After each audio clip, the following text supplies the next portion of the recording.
ఓం నమ శివాయ ఛానల్లోకి స్వాగతం అండి. అందరికీ నమస్కారం అండి.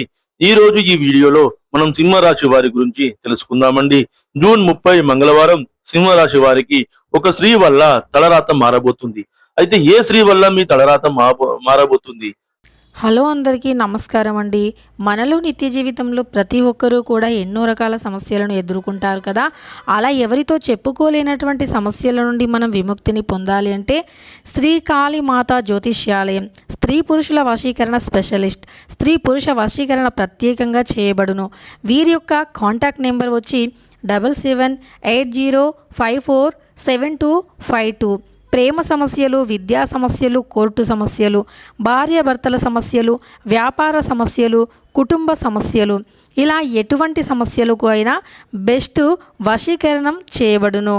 బెస్ట్ వశీకరణ ఆస్ట్రాలజర్ ఈ గురువు గారు. మీకు ఎలాంటి సమస్యలు ఉన్నా ముఖం చూసి జ్యోతిష్యం చెప్పబడును. ఫోన్ మరియు ఆన్లైన్ ద్వారా జ్యోతిష్యం చెప్పబడును.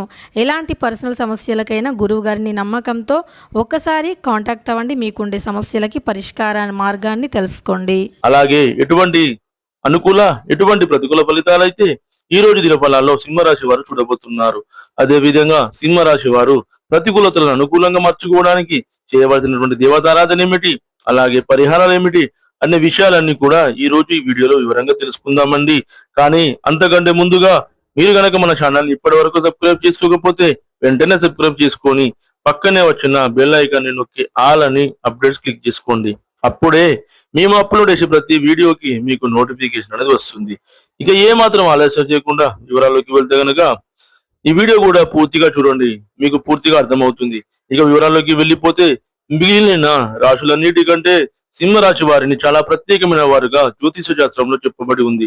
మరి సింహరాశి వారు ఎందుకంత ప్రత్యేకం అంటే వీరికి ఉన్నటువంటి సహాయం చేసే గుణం, కార్యదీక్షత, కార్యదక్షత, సమయపాలన వంటి అనేక అంశాలను కలిగి ఉండటం వలన సింహరాశి వారు అందరికీ ప్రత్యేకమైన వారుగా చెప్పవచ్చు. అయితే సింహరాశి వారు ఈ సమయంలో మీరు జాగ్రత్తగా ఉండాలి. ఈ సమయంలో మీరు చేయవలసిన పని ఏంటంటే ముఖ్యంగా మీరు ఎటువంటి పరిస్థితుల్లోనైనా మౌనంగా ఉండడానికి ప్రయత్నించండి. ఇలా గనక మీరు కొద్దిగా ఓర్పు పట్టి మౌనంగా ఉన్నట్లయితే ఇప్పటిదాకా ఎవ్వరు వినని శుభవార్తలు అయితే మీరు వినబోతున్నారు. ఒక స్త్రీ వల్ల మీ తలరాత కూడా మారబోతుందని చెప్పుకోవచ్చు. అయితే మీ ముందు నవ్వుతూ మాట్లాడే కొందరు వ్యక్తులు వెనక నుండి మీకు నాశనాన్ని కోరుకున్నారు. వారెవరు అనే విషయం ఈ వీడియోలో చివరి వరకు చూస్తే మీకు అర్థమవుతుంది. ముఖ్యంగా ముగ్గురు వ్యక్తులు మీ జీవితంలో మీరు పైకి ఎదగకుండా మీ నాశనాన్ని అయితే కోరుకుంటున్నారని చెప్పుకోవచ్చు. ఆ ముగ్గురు వ్యక్తులు ఇద్దరు స్త్రీలు, ఒక పురుషుడు మీ శత్రువులతో చేరి శత్రువులకు అనుకూలంగా ప్రవర్తిస్తూ మీ నాశనాన్ని కోరుకుంటున్నారు. ఈ సమయంలో మీరు అనుకున్న పనులు అనుకున్నట్లుగా జరగాలి, ధనలాభం కలగాలి, అందరికంటే ముందు ఉండాలి అనుకున్నట్లయితే కనుక మీరు ఏం చేయబోతున్నారు అనే విషయాలను ఇతరులకు అస్సలు చెప్పకండి. మౌనం వహించండి. ఎందుకంటే మీరు జీవితంలో ఎదగడం ఇష్టం లేని వారు ఖచ్చితంగా మీ మాటలు వింటే మీ నాశనాన్ని కోరుకుంటారు. అంతేకాదు ఈ సమయంలో మీరు కొన్ని జాగ్రత్తలు పాటించినట్లయితే ఖచ్చితంగా మీరు శుభవార్తలు అయితే వింటారు. కుటుంబంతో సంతోషంగా ఉంటారు. ఏ ఒక్క దేవుడిని ప్రార్థన చేస్తే ఇద్దరు దేవుళ్ళు అనుగ్రహం కలుగుతుందో మీకు తెలుసు. అదేనండి, రాముడిని ప్రార్థిస్తే హనుమంతుల వారి అనుగ్రహం కూడా మీకు కలుగుతుంది.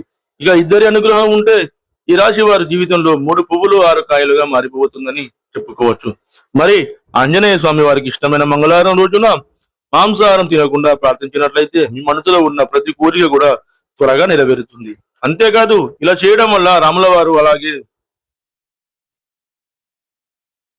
అలాగే హనుమంతుల వారి యొక్క అనుగ్రహం అనేది మీకు కలుగుతుంది. అదే విధంగా ఈ సింహరాశి వారు ఏంటంటే ఏలనాటి శని, అర్ధమ శని, అర్ధాష్టమ శని, ఇలా అనేక రకాలుగా శనితో కలిగేటువంటి దోషాల నుంచి కూడా వారు బయటపడాలంటే మంగళవారం నాడు ఆంజనేయ స్వామి వారిని విశేషంగా పూజించాలి. మరి ఇటువంటి పూజ చేసేటప్పుడు మాంసాహారం తినకుండా చేసే విశేషమైన ఫలితాలను అయితే మీరు పొందుతారని పండితులు అయితే చెబుతున్నారు.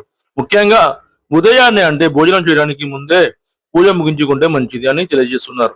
ఈ వీడియోని మీరు చివరి వరకు చూస్తేనే మీరు చేయకూడని తప్పులతో పాటు ఏ వ్యక్తితో మీరు దూరంగా ఉండాలి అనే అంశాలు కూడా మీకు వివరంగా తెలుస్తాయి. అలాగే వీడియో నచ్చితే కనుక లైక్ చేసి మన ఛానల్ ఇప్పుడే సబ్స్క్రైబ్ చేసుకోండి. అలాగే అంటే మీరు కోపాన్ని ఈ సమయంలో అదుపులో ఉంచుకోవాలి.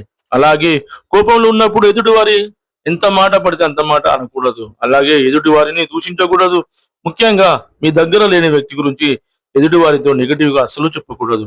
అలాగే వాడకూడని పదాలు కూడా వాడుతూ ఎదుటి వారిని దూషించడం కూడా మానుకోవాలి.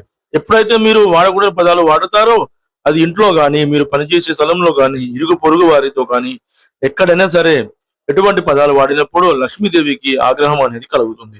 మిమ్మల్ని వదిలి వెళ్ళిపోతుంది. అప్పుడు మీరు పేదరికం అనుభవించాల్సి వస్తుంది. ప్రత్యేకించి ఈ సమయంలో మౌనంగా ఉండాలి. ఈ జాగ్రత్తలు తీసుకుంటే గనక ఈ రాశి వారు ఈ సమయంలో శుభవార్తలను అయితే ఖచ్చితంగా వింటారు. అదే విధంగా సింహరాశి వారు ప్రతికూలతను అనుకూలంగా మార్చుకోవడానికి శివారాధన తప్పనిసరిగా చేసుకోవాలి. విష్ణు ఆరాధన కూడా మీకు మేలు చేస్తుంది. హనుమాన్ చాలీసను పఠించండి. దుర్గాదేవి చాలీసను పఠించండి. మీకు తోచినంతలో అనాథలకు, అభాగ్యులకు, పేదవారికి దాన ధర్మాలు చేయండి.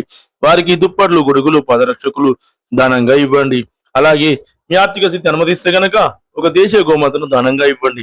ఆవును దానంగా ఇవ్వడం వల్ల మీకు బ్రహ్మలోక ప్రాప్తి అనేది కలుగుతుంది. మీరు చేసిన పాపాలన్నీ కూడా తొలగిపోతాయి. చూశారు కదండి ఫ్రెండ్స్ ఈ వీడియో కనుక మీకు నచ్చినట్లయితే లైక్ చేయండి, షేర్ చేయండి. మరిన్ని మంచి మంచి వీడియోల కోసం మన ఛానల్ ని ఇప్పుడే సబ్స్క్రైబ్ చేసుకోండి.